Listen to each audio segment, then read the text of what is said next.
Você já deve ter ouvido falar sobre o Bitcoin, mas o que é o Bitcoin, como ele funciona, quando é que ele surgiu e por que ele surgiu, será? Fala pessoal, tudo bem? Eu quero pedir um favorzaço para vocês antes do vídeo. Deixa seu curtir aqui embaixo, se é a primeira vez ou se é a segunda, terceira que você está aqui, porque isso ajuda demais a gente que está aqui produzindo conteúdo para vocês. Bom, o Bitcoin ele surgiu, ele foi inventado, o seu white paper foi postado a primeira vez em um fórum em 1º de novembro de 2008. Só depois de alguns meses que ele teve o seu lançamento, vamos assim dizer. Ele foi inventado por Satoshi Nakamoto. Satoshi Nakamoto, ninguém sabe ao certo se é uma pessoa ou um conjunto de pessoas que se juntaram para formar o Bitcoin e ter toda a sua criação. A história do Bitcoin começa lá atrás, quando outras tentativas de moeda ou dinheiro digital foram tentadas, mas sem sucesso, porque não existia algo que conseguisse impedir o gasto duplo que era realizado digitalmente. Mas o que é esse tal de gasto duplo? Imagine que você tem um arquivo de Excel hoje e você pega esse arquivo que você fez e você manda para um amigo seu ou até mesmo para uma pessoa no seu trabalho. Esse mesmo arquivo ele é copiado e ele é enviado. Ele não é o arquivo que você criou que ele é enviado uma cópia desse arquivo. E você concorda comigo que se você quiser você faz milhares de cópias, envia para milhares de pessoas diferentes e todas essas pessoas vão continuar tendo a sua versão daquele arquivo. Isso é o gasto duplo, é você pegar algo e copiar ele, transformar ele em uma cópia e mandar para outra pessoa. Não existia nada que conseguia fazer isso com o Bitcoin ou com alguma moeda digital, então impedir esse gasto duplo dessa moeda. Até que surgiu o blockchain, que foi uma tecnologia desenvolvida para que pudesse ser impedido o gasto duplo da moeda.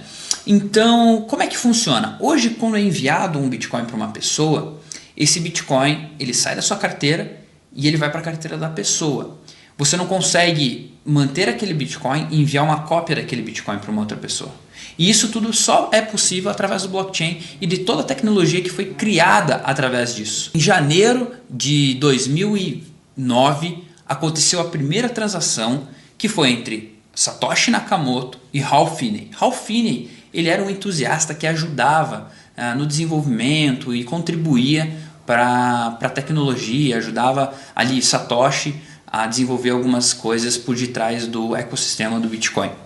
Existe até um livro que se chama Book of Satoshi, o livro de Satoshi, na tradução, e ali tem todas as conversas, as transcrições das conversas que Satoshi tinha no fórum com as pessoas, troca de e-mails entre Hal Finney e Satoshi e outras pessoas. É um livro muito interessante porque você consegue acompanhar de fato o que o Satoshi pensava daqueles assuntos que eram tratados. Por exemplo, quando as pessoas falavam de mineração, falava sobre o gasto duplo, problemas bizantinos. Então esse livro ele armazena todas essas informações e a opinião do Satoshi com base em coisas que ele acabava postando nos fóruns. Então a primeira transação que foi realizada no bloco Gênese foi entre Satoshi Nakamoto e Hal Finney, foi em janeiro de 2009.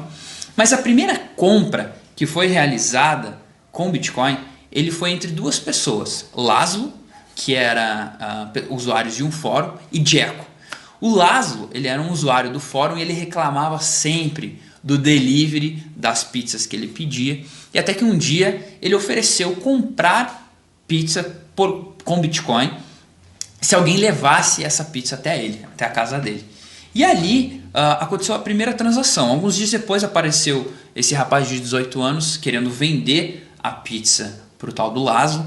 E aí ficou conhecido como Pizza Day, que aconteceu em maio de 2010. Foi a primeira transação realizada, onde o Bitcoin ele valia menos de 1 centavo. Pagou 10 mil Bitcoins por 2 pizzas. Você já parou para pensar nisso? Hoje, 2 pizzas, 10 mil Bitcoins, eles estariam valendo 400 milhões de reais. É muito dinheiro. Mas obviamente que talvez esses 10 mil Bitcoins já devem ter sido gastos. Provavelmente se você tivesse comprado os Bitcoins naquela época por nada, por menos de 1 centavo, e ele tivesse valido $1, provavelmente você teria vendido. Eu provavelmente teria vendido. E eu conheci o Bitcoin quando ele valia muito pouco dinheiro, mas eu não acreditei nele.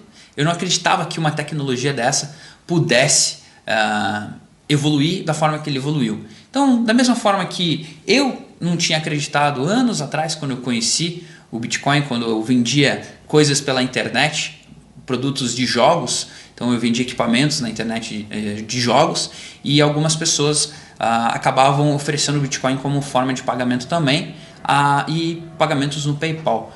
E ali eu eventualmente acabei perdendo a oportunidade de ficar com aqueles bitcoins, porque eu não acreditava, pedia para as pessoas me mandarem depois e nunca fui atrás disso. Felipe, legal, achei bacana o Bitcoin, gostei da história, eu acredito que realmente ele pode ser o futuro, até o Deutsche Bank fala que até 2030 as criptomoedas vão se tornar o principal veículo de transações financeiras. Eu gostei disso tudo, mas como é que eu faço para comprar?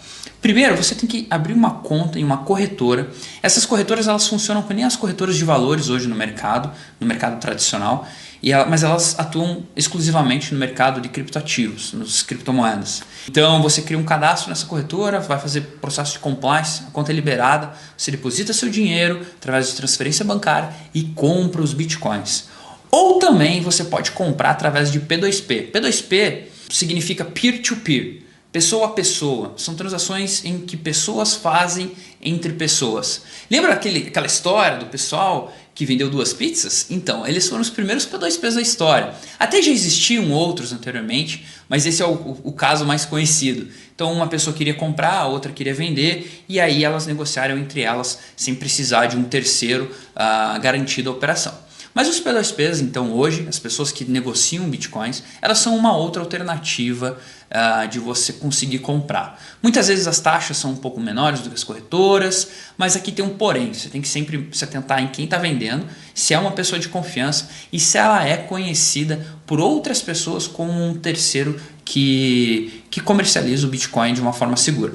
Então, se eu pudesse sugerir algo, eu sugeriria começar através das corretoras, que é muito mais simples, mais fácil e até mais intuitivo para você conseguir comprar.